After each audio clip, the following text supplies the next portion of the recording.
दोस्तों आज की खबरें बहुत इंपॉर्टेंट हैं। हमास और इजराइल की डील की खबरें हैं। आप लोग वीडियो पर अंत तक बने रहें।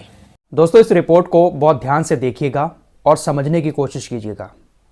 इस रिपोर्ट में ज़्यादा तड़कती भड़कती खबरें आपके सामने नहीं रखूंगा, लेकिन जो भी बातें आपके सामने रखूंगा उनको अगर आप ठीक से समझेंगे तो आपको इस जंग से जुड़ी सारी खबरों को सुनने में बहुत आसानी हो जाएगी। एक बार फिर से अरब देशों के पास मौका है अपने आप को दुनिया भर के मुसलमानों की नज़र में सही साबित करने का, अपने दामन पर लगे हुए दागों को धोने का। इन सारी चीज़ों पर आगे चर्चा करूंगा, लेकिन पहले हमास और इजराइल की डील की बात कर लेता हूं। इजराइल और हमास के बीच डील अभी भी चल रही है। कतर, मिस्र, अमेरिका लगातार इस कोशिश में लगे हुए हैं कि हमास और इजराइल के बीच किसी तरह से कोई डील हो जाए, सीजफायर हो जाए और उधर से हमास इजराइल के बंदूकों को छोड़ दे। अमेरिका इस बीच में इसलिए पड़ा हुआ है क्योंकि अमेरिका को सीजफायर की कोई फिक्र नहीं है। अमेरिका को सिर्फ इजराइल के बंदूकों की फिक्र है कि डील नहीं होगी तो हमास बंदूकों को नहीं छोड़ेगा। इजराइल की सेना के पास इतनी ताकत नहीं बची है कि वो हमास से जबरदस्ती अपने बंदूकों को छुड़वा पाए। अभी 3 दिन पहले एक डील चल रही थी जो मैंने आपको बताया था कि इजराइल 4 महीने के सीजफायर के लिए राजी हो रहा था। उसके बदले में वो कह रहा था कि हमारे सारे बंदूकों को हमास छोड़े, जो 135 बंधक थे। लेकिन हमास राजी नहीं हुआ। हमास ने कहा कि हम सारे बंदूकों को सिर्फ एक ही शर्त पर छोड़ सकते हैं, जब परमानेंट वाला सीजफायर हो, इजराइल अपनी सेना को गाजा से वापस ले। इसके अलावा कोई ऑप्शन नहीं है।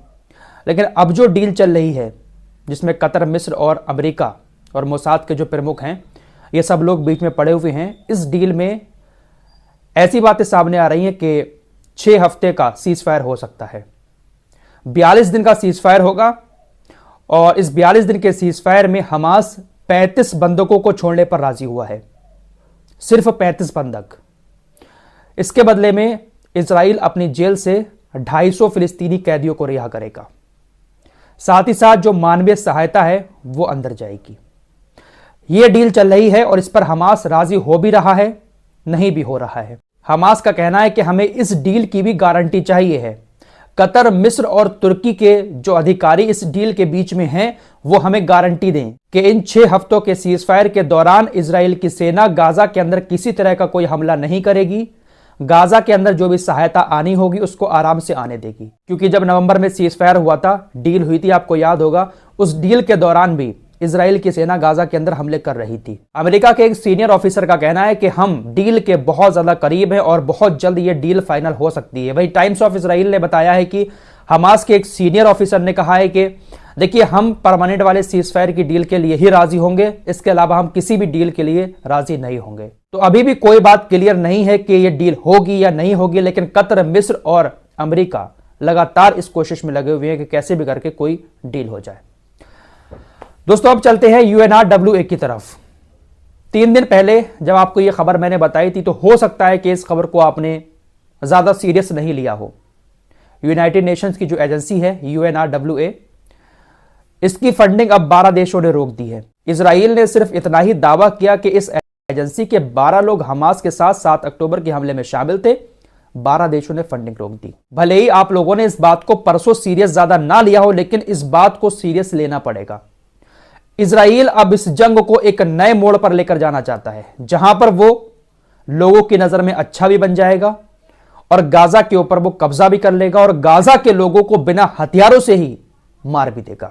दरअसल UNRWA फिलिस्तीन के अंदर जो भी खर्चा होता था, अनाज से लेकर पढ़ाई तक, इलाज तक, सारा का सारा खर्च UNRWA ही उठाता था। दुनिया भर के बहुत सारे देश इसको फंडिंग देते थे और उसी पैसे को फिलिस्तीन के अंदर इस्तेमाल किया जाता था। UNRWA ने साफ कह दिया है कि हम फरवरी के बाद फिलिस्तीन के अंदर काम नहीं कर पाएंगे। जिन देशों ने हमारी फंडिंग रोकी है, अगर उन देशों ने फंडिंग जारी नहीं की तो फरवरी के बाद हम फिलिस्तीन से अपने आप को समेट लेंगे। और अगर ऐसा हो जाता है तो फिलिस्तीन के लिए बहुत बड़ी मुसीबत खड़ी हो जाएगी। सालों साल से फिलिस्तीन के लोग जो कर रहे हैं अपना गुजारा, वो इसी की वजह से कर रहे हैं, क्योंकि फिलिस्तीन के अंदर किसी तरह का कोई कारोबार नहीं है, कोई फैक्ट्रियां नहीं है जहां पर लोग जॉब कर सकें, कोई ऐसा मजदूरी का काम नहीं है जिसको करके अपने घर का खर्च चला सकें। बहुत सारे लोग जॉब करने के लिए इजराइल में जाते थे या इजराइल के अंदर ही रहते थे फिलिस्तीन के, उसी से वो अपने घरों का खर्चा चलाते थे। बाकी राशन पानी, दवाइयां वगैरह जो है वो ये एजेंसी चलाती थी। इजराइल अब ये प्लान बना रहा है कि हम गाजा के ऊपर अब ज्यादा हमले नहीं करेंगे, अमेरिका भी यही बात कह रहा है कि अब ज्यादा हमले ना करें, क्योंकि 1 महीने के बाद इंटरनेशनल कोर्ट ऑफ जस्टिस में इजराइल को रिपोर्ट भी देनी है। सीजफायर की डील अगर हो जाती है तो इजराइल को ऐसा लग रहा है कि सीजफायर होने के बाद गाजा के अंदर एक बार फिर से खुशहाली आ जाएगी, लोग फिर से अपने घरों में वापस आ जाएंगे। लेकिन अगर इनका खाना पानी ही बंद कर दिया जाए तो ये लोग गाजा फिलिस्तीन छोड़ने को मजबूर हो जाएंगे। अगर UNRWA फरवरी के बाद फिलिस्तीन से चली जाती है तो फिलिस्तीनियों के लिए बहुत मुश्किल हो जाएगी। फिलहाल जितने भी बड़े बड़े अमेरिका और इजराइल के दोस्त हैं सभी ने फंडिंग को रोक दिया है। यूरोपीय यूनियन जो संगठन है उसका बयान आया है कि हम अभी फंडिंग को बंद नहीं करेंगे, क्योंकि अभी जांच नहीं हुई है। जब तक जांच नहीं हो जाती, गुनाहगार साबित नहीं हो जाते, तब तक हम फंडिंग को बंद नहीं करेंगे। लेकिन इजराइल ने जो आरोप लगाए हैं उनको साबित करने में देर नहीं लगेगी, क्योंकि इजराइल हर झूठ को बहुत अच्छे से दुनिया को दिखा देता है। नेतन्याहू के इस प्लान को आप ऐसे भी समझ सकते हैं कि यूरोपीय यूनियन ने जैसे ही बयान दिया कि हम अभी इस एजेंसी की फंडिंग नहीं रोकेंगे जब तक जांच नहीं हो जाती, तुरंत नेतन्याहू ने यूरोप को चेतावनी दे दी कि अगर आज हम हमास के सामने हार जाते हैं, हम सीजफायर कर लेते हैं, हमास जीत जाता है, तो आज इजराइल की हार होगी, कल यूरोप का नंबर होगा। यूरोप के देशों को यह डराना चाहता है ताकि यूरोप के देश मेरे फेवर में आ जाए कि आज अगर हम हार गए तो कल आपका भी नंबर होगा, कल आपको भी इनसे हारना पड़ेगा। फिलहाल 100 बात की एक बात यह है कि नेतन्याहू अब गाजा के लोगों को भूख से तड़पा तड़पा कर मारने का प्लान बना रहा है। अब ऐसे में इम्तिहान एक बार फिर से इस्लामिक देशों का है। अगर यह सीजफायर की 42 दिन की डील हो जाती है, अगर अरब देश अपनी पे आ जाएं, तो इस 42 दिन के अंदर ही अंदर गाजा को एक बार फिर से हरा भरा कर सकते हैं। जो भूख प्यास से गाजा तड़प रहा है, उस गाजा के लोगों के पेट में एक बार फिर से अच्छा निवाला डाल सकते हैं, क्योंकि डील के मुताबिक गाजा के सारे बॉर्डर को भी खोला जाएगा मदद के लिए। तो ऐसे में इस्लामिक देश गाजा के लोगों का पेट भर सकते हैं। अब आपको एक पॉइंट और बताता हूं गाजा पर कब्जा करने का। दोस्तों, इजराइल डिफेंस फोर्सेस का जो डिफेंस मिनिस्टर है योब गैलेंट, उसने अमेरिका को इस बात की गारंटी दी है कि हम गाजा पर कब्जा नहीं करेंगे। हम आपसे वादा करते हैं, हम गारंटी देते हैं आपको कि हम गाजा पर कब्जा नहीं करेंगे, सिर्फ हमारा मकसद हमास को खत्म करना है।